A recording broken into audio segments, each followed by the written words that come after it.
Thank you, thank you, thank you. You're far too kind. Woo. Yeah. Ready? Woo. Let's go. Can I get an encore? Do you want more? Cook and roll with the Brooklyn boys. So for one last time, I need y'all to roll. Yeah. Now what the hell are you? Welcome to our video. From where you have this passion for this breed, for Rottweilers? Well, growing up, I had a Rottweiler. His name was Zeus, and he was very big.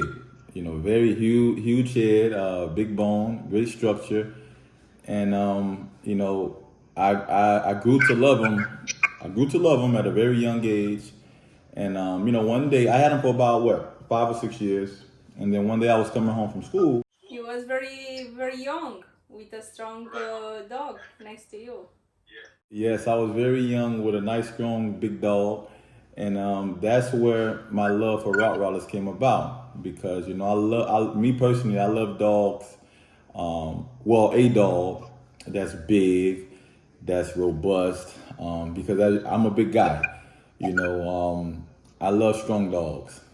Okay, big guy with big dogs. I see. It's a good image. So I'm a big guy with big dogs. I can't be walking. I need a dog that I can exercise. I need a dog that I can walk. I need a dog that's rugged. I need a dog that, if need be, that can protect the house, and stuff like that. I can't be walking a little what you call those little dog, a little Yorkie or anything like that.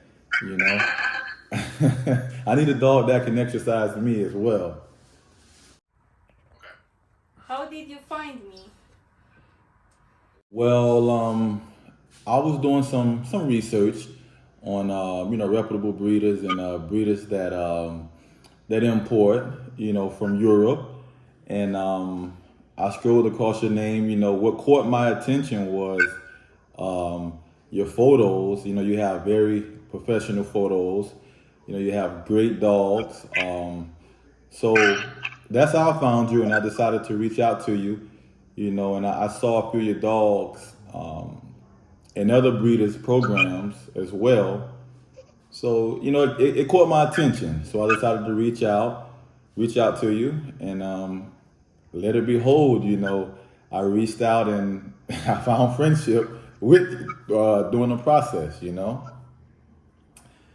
let me ask you: Do a lot of people get your attention, being that let's say 99% of the breeders are pretty much males?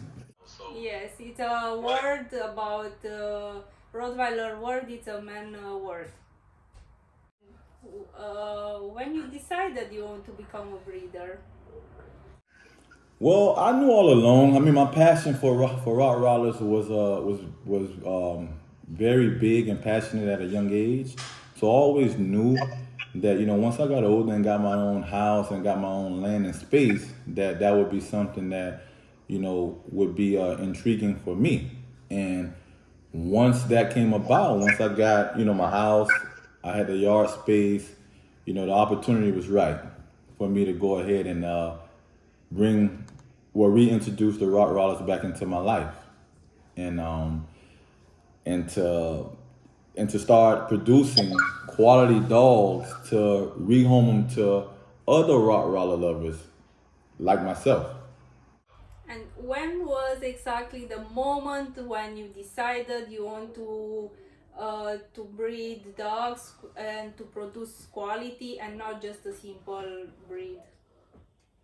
Started getting Rottweilers again, as an adult, that I would eventually venture and start producing quality and providing other lovers with the same quality that I have, and to keep that the Rottweiler continuing to go. So I would say I started about 3 years ago when I reached out and got my girl, my first Rottweiler, back into my house, and now I'm building my program the right way, and the sky's the limit from now. How you got the idea to import I know the Rotties originated in Europe, and in order to have a successful program and to do it the right way, I know I have to go to the source where the breed, originated from in order to get the quality that I'm looking for, the top lines, the pure blood. As I walk around, I see them every day. I can look at a Rottie and tell, hey, if that Rottweiler has great bloodlines or not, or if he was poor bred. And as a matter of fact, I seen one today. But when you look at my dogs, I want you to say, you know what? That's quality, man. That's solid. That's champion pedigree line. So in order for me to produce quality, I have to go get them from the source. Every time when you want something, to buy something quality, you have to wait. Almost all the breeders have a waiting list, and maybe it takes some time until you get your puppy. And what do you think? It's a good idea to wait for your puppy, or it's better you just buy something what you just find it's available? I think, when you're a big time breeder like that, you have waiting lists, and that's to be expected because of what you're producing, and your clientele. So if you're that person that's impatient, you want right now, then you may end up getting a dog because you're rushing. You may end up getting a dog that's not up to the standards, not up to your liking, and you risk losing your money. But when you take your time and you do your research and you reach out to these big breeders, you know what you're gonna get. Whether that be in 2 weeks, 3 weeks, or half a year or a year, you're gonna get the quality. You're gonna get the pup that you desire, and it's gonna be worth your while. But this process, it takes time. So from the time of you making your initial deposit, or even from the time when you make your full payment, the puppy may have not been born. Or if the puppy is already born, it may take 2 to 3 months before the puppy can even ship, depending on rules and regulations. So regardless, it takes time when you importing your dog from a big time breeder or importing your dog from anywhere. So I suggest that the time, if you have to wait, is worth it. After you are waiting, you expect you get the puppy, and maybe you expect in first day you just go out in a park or something. It's not like that. The puppy travel a long way to come to you. It's very much stress. The flight give very much, even for me.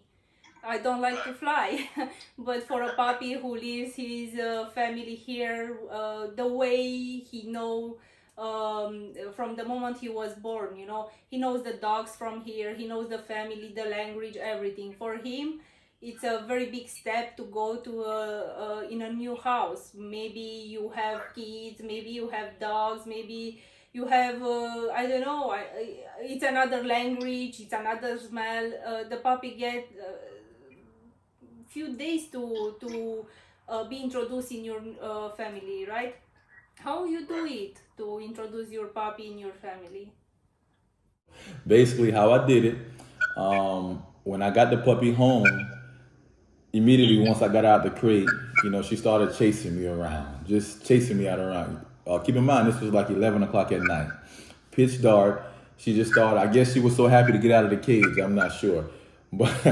But she just started chasing me around, and we immediately made a connection. And what I did was, when I put her to sleep, I put her inside of her crate with a dirty shirt of mine that I had just freshly worn, so that she can get my smell and my scent, and she can get to know me. And the second day, she warmed up a little bit more because she was comfortable with me. She was a little still skeptical with my wife. She's trying to feel my wife out. But by the third day, she was full go. She was fully comfortable, and what made it a little her more comfortable was the fact that I had my other two big dogs, and she immediately got comfortable and settled in because she was already used to being around other big dogs and other dogs at the kennel that she was at. So once she saw the big dogs and the older dogs, she felt at home. And my female dog took to Sheba as if she was her own puppy. That's great because she has somebody to follow there to, hey, my brothers from America.